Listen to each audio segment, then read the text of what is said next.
నమస్తే అమ్మా. నమస్తే అమ్మా. అమ్మా, లలిత సహస్రనామాలు తప్పులు లేకుండా చదవాలంటే ఎలా? రెగ్యులర్గా చదివే వాళ్ళకంటే స్పష్టత, క్లారిటీ ఉంటుంది కానీ అప్పుడప్పుడే మొదలు పెట్టే వాళ్ళకు కూడా ఉండదంటారు మీరు. అసలు అన్ని తప్పులే చదువుతున్నారంటారు. ఉమ్, ఎలా? ఎక్కువ మంది ఎక్కువ మంది చదవాలా? ఎక్కువ మంది తప్పులే చదువుతున్నారు. ఎక్కువ మంది తప్పులే చదువుతున్నారు.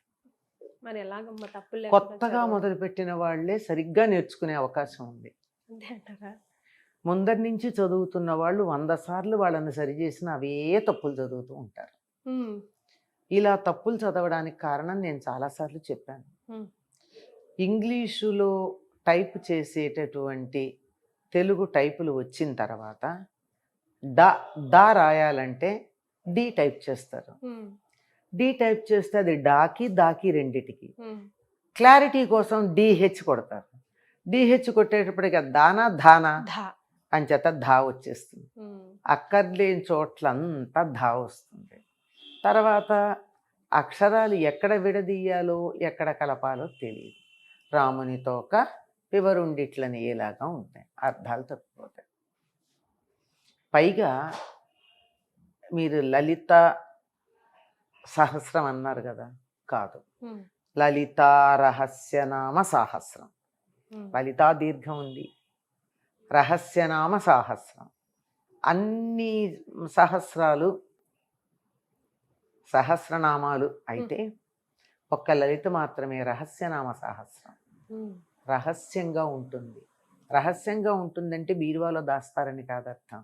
అందులో అర్థం ఓ పట్టాన్ని ఎవరికి అర్థం కాదు. జాగ్రత్తగా గమనించుకోండి. మీరు అజాగ్రత్తగా కనుక చదివినట్టయితే పొరపాటు అర్థం వస్తుంది. అది చాలా శక్తివంతమైంది. శక్తివంతమైనటువంటి దానిని సరిగ్గా చదివితే ఎంత శక్తి కలుగుతుందో పొరపాటుగా చదివితే అంత పొరపాటు వస్తుంది కదా. అందుచేత తప్పులు లేకుండా చదవడానికి ఏం చెయ్యాలి అంటే, ఇది బాగా వచ్చినటువంటి వారి దగ్గరికి వెళ్ళి ముఖత నేర్చుకోవలేను. అదే ముందు నేర్చుకోవాలి. నేర్చుకోవడానికి వాళ్ళ దగ్గరికి వెళ్ళి కూర్చుని మీరు చెప్పండి అని వాళ్ళు చెప్తూ ఉంటే వీళ్ళు తిరిగి అని అన్నది సరిగ్గా ఉందో లేదో వాళ్ళు ఒప్పుకునేదాకా సరి చేసుకుంటూ చేయాలి. చాలామందికి జ్ఞాపనకడం రాదు. శ్రీమాత శ్రీ మహారాజ్ఞి అనలేక శ్రీ మహారాజ్ఞి అంటారు. రాజ్ఞి అంటే రా అగ్ని అని పిలిచినట్టే ఉంటుంది. అగ్నిని పిలుచుకుంటే ఏమవుతాయి మన కాపురాలు? మరి చిన్నవే కానీ ఎంత పొరపాటు కదమ్మా. కదా, మరి జాగ్రత్తగా ఉండాలి. ఉచ్చారణలో స్పష్టత లేకపోతే ఎటువంటి ప్రమాదం వస్తుందని ఒక ఉదాహరణ చెప్తా. చాలామంది సుపుత్రాప్రాప్తిరస్తు అని దీవిస్తూ ఉంటారు. ఎంత తప్పమ్మా అది. సుపుత్ర ప్రాప్తిరస్తు అనాలి. సుపుత్ర ప్రాప్తిరస్తు అంటే అర్థం ఏంటి? సుపుత్ర అప్రాప్తిరస్తు. అక్కడ దీర్ఘం పెడితే అర్థం పోయిందా? పోయింది కదా. మరి ఇప్పుడు ఏమైంది? వాళ్ళు అదృష్టవంతులై వాళ్ళకి నిజంగా దేవుడు అనుగ్రహిస్తే సుపుత్రుడు పుట్టక పుత్రిక పుడుతుంది. అదృష్టం. పుత్రుడే పుట్టాడు అనుకో, వాడు సుపుత్రుడు కాడు, కుపుత్రుడు అవుతాడు. అంత పవర్ ఉంటుంది. మాట పవర్ ఉందనే కదా ఆశీర్వచనం తీసుకుంటున్నా. నీకు ఆశీర్వదిస్తే దానివల్ల ఫలితం ఉంటుంది అని నమ్మకం ఉంటే ఆశీర్వదించమంటున్నావా, లేకపోతే అంటున్నామా? అవునమ్మా, ఉంది కదా. ఉంది. వాళ్ళ మాట జరుగుతుంది అని నమ్మకం కదా. వాళ్ళు చెడ్డ మాట మాట్లాడితే చెడే జరుగుతుంది, మంచి మాట మాట్లాడితే మంచి జరుగుతుంది. అంతేగా, ఏదైనా నమ్మకంతోనేగా. నమ్మకమే కాదు, అక్షరాలకు అంత శక్తి ఉంది. నమ్మకం అయితే సరిపోలేదమ్మా, అక్షరాలకు శక్తి ఉంది కదా. నేను మీతో రా అని పిలిచానమ్మా, వస్తారు. రా అన్నా, ఎలా ఉంది? అంటే కోపంతో పిలిచినట్టుగా ఉంది కదమ్మా. అర్థం తేడా ఉందా? అర్థంలో తేడా లేదు. రామ్మ అంటే కమ్మనే అర్థం. కానీ రా అన్నదానికి రా అన్నదానికి రా అన్నదానికి భావనలో తేడా ఉంది. భావన మాత్ర సంతుష్టాయై నమో నమః అనుంది అమ్మవారి నామం. భావనతో సంతృప్తి చెందే అమ్మవారి దగ్గర ఇలా రా అంటావా, రా అంటావా ఆలోచించుకో. ఒక్క ఉచ్చారణలో స్పెల్లింగ్ మిస్టేక్ లేదు, ధ్వని మిస్టేక్ లేదు, ఓన్లీ ఇంటోనేషన్ అంటారు ఆంగ్లంలో. కాకువు అంటారు తెలుగులో. ఉచ్చారణ చేసేటప్పుడు మన మనోభావం ఆ అక్షరం మీద ఒత్తి పలుకుతుంది. ఒత్తి పలకడం అంటారు. దానివల్ల ఇంత తేడా వచ్చినప్పుడు అమ్మవారి అనుగ్రహం కోసం మనం ప్రార్థిస్తూ ఆవిడ్ని మనని అనుగ్రహించమని కోరాలా, ఆగ్రహించమని కోరాలా? అనుగ్రహించమనే కోరాలి కదమ్మా. మరి మనం అడిగేది ఆగ్రహించమని కదా కొన్ని నామాలు. నిజానికి ఆవిడ చాలా మంచిది గనక మనం తిట్టే తిట్లకి పెద్దగా కోపం తెచ్చుకోకుండా సత్ఫలితాలు ఇవ్వట్లేదు, అలాగే దుష్ఫలితాలు కూడా ఇవ్వట్లేదు. మేము ఇన్నిసార్లు పారాయణ చేశామండి.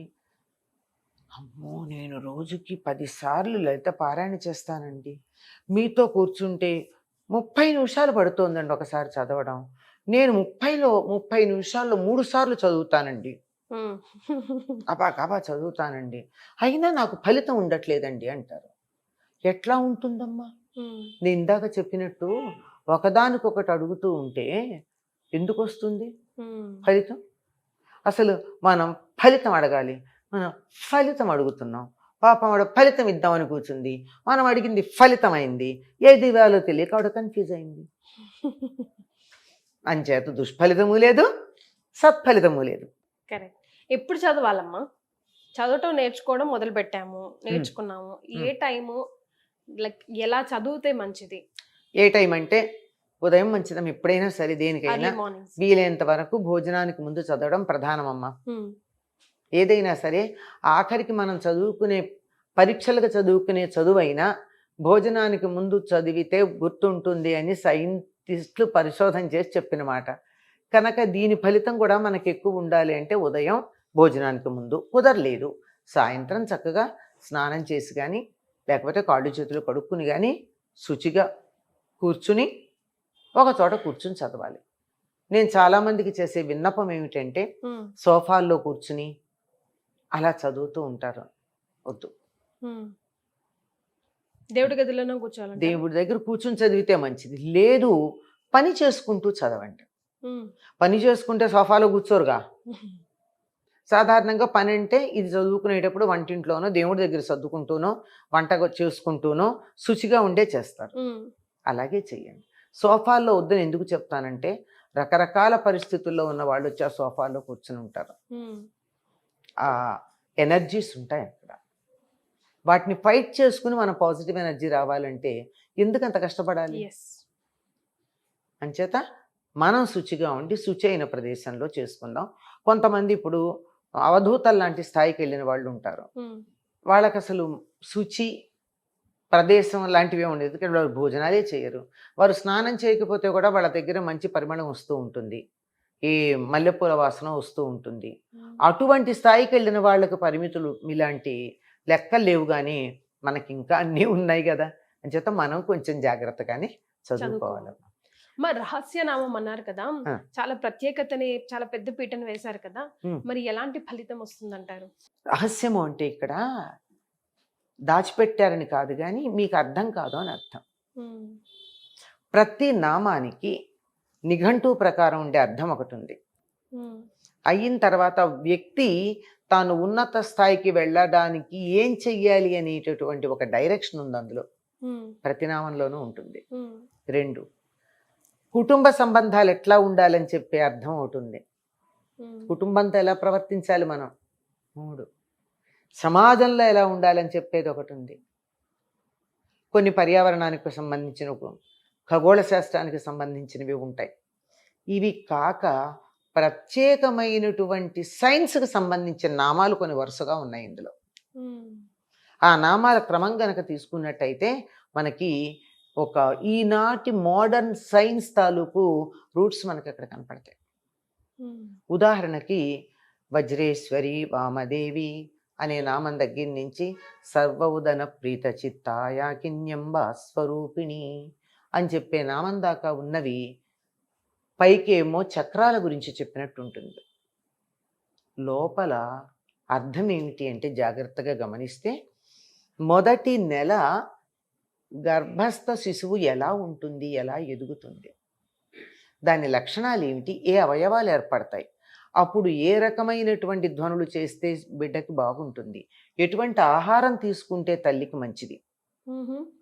అట్లా 6 నెలల వరకు బిడ్డ ఎదుగుదల, తల్లి తీసుకోవాల్సిన జాగ్రత్తలు, తినవలసిన ఆహారాలు, బిడ్డ ఎదుగుదలలో ఏ ఏ అవయవాలు ఎప్పుడు ఎలా ఏర్పడ్డాయి, ఈ వివరాలన్నీ ఉంటాయి.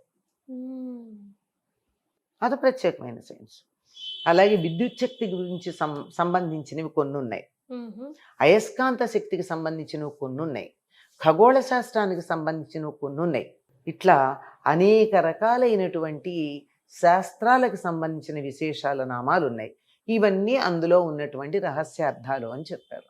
అందుకని జాగ్రత్తగా చదవాలి. ఎక్కడన్నా విడదీయటంలో కానీ, కలపడంలో కానీ, ఉచ్చారణలో కానీ తేడా వస్తే పొరపాటు అర్థం వస్తుంది. మనం ఈమెయిల్ పంపుతాం, స్పెల్లింగ్లో తేడా వస్తే నీకు పంపిన ఈమెయిల్ నీకు అందుతుందా అమ్మా?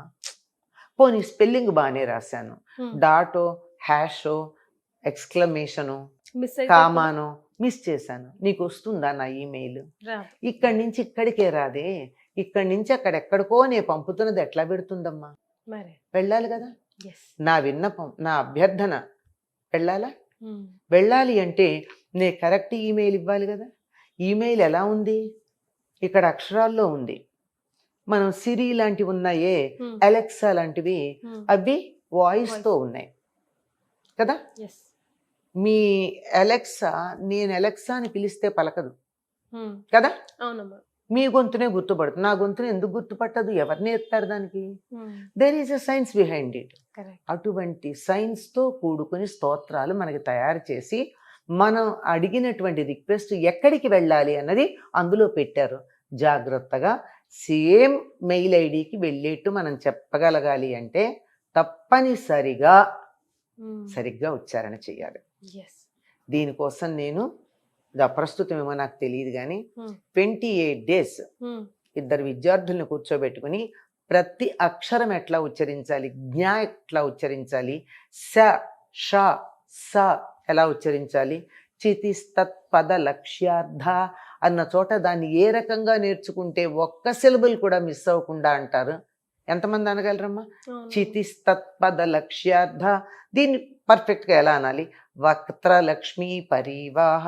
చాలా మంది వక్త్ర అన్నారు, వక్ర అనేసి వెళ్ళిపోతూ ఉంటారు, తా వినపడదు. వక్త్ర. ఇప్పుడు వక్ఫ్ బోర్డ్ అని ఎంతమంది సరిగ్గా అనగలరు కదా. అలా అందులో ఒక స్పీడ్ తో, ఒక రిథమ్ తో వెళ్తూ ఉంటే అదే. దీన్ని ఎలా చదవాలి, ఎక్కడ దుష్ట దూరా తర్వాత దురాచార సమయం ఎందుకు విడదీయకూడదు, ఇలాంటివన్నీ నేర్పిస్తూ ఇద్దరు విద్యార్థినులను కూర్చోబెట్టుకుని నేను అని వాళ్ళ చేత అనిపించి పైన అర్థం చెప్పి ప్రతి చిన్న సిలబుల్ కూడా చెప్పేది. జ్ఞా ఎలా పలకాలి, నాలిక ఎలా ఉండాలి, నాలిక ఎట్లా పెట్టాలి, పళ్ళు ఎలా ఉండాలి, పెరిమిలు ఎలా ఉండాలి జ్ఞా పలికేటప్పుడు, ఇవి నేర్పించానమ్మా. ఇవి యూట్యూబ్లో ఉన్నాయి. 28 days పట్టింది. అంటే డీటెయిల్డ్ మీనింగ్ చెప్పలా. నేను చెప్పాను కదా, 5 మినిమం 5 మ్యాక్సిమం 6 స్థాయిల అర్థాలు ఉంటాయి ఒక్కొక్క నామానికి. అవేమీ చెప్పాల. ఊరికే పైన ఇది ఇలా అంటే అర్థం ఏమిటి, ఇలా విడదీసి మీరు పొరపాటున ఇట్లా అన్నారనుకో దాని అర్థం ఎట్లా మారిపోతుంది. భవద వసుధ వృష్టి అని చదువుతారు. భవద సంసారం ఇచ్చేది, వసుధ బంగారం ఇచ్చేది, వృష్టి వర్షం కురిసేది. అమ్మో ఎన్ని జన్మలు, మళ్ళీ జన్మలు అడుగుతున్నాం మనం. కాదు, భవదావ సుధా వృష్టి అని చదవాలి. దాన్ని విడిగా చదివితే అర్థం మారిపోయింది కదా. అందుకని ఎక్కడ విడదీయాలి, ఎక్కడ ఇలా అంత ప్రతి చిన్నది కూడా నేర్పించానమ్మా. 28 days పట్టింది. దట్ యూట్యూబ్ లైవ్లో ఉంది. నేర్చుకోదలుచుకున్న వాళ్ళకి ఇదొక బంపర్ ఆఫర్ అనే చెప్తానమ్మా. నా పేరునే ఉంటుంది, doctor Anantalakshmi, YouTube live. Thank you so much అమ్మా. నమస్తే.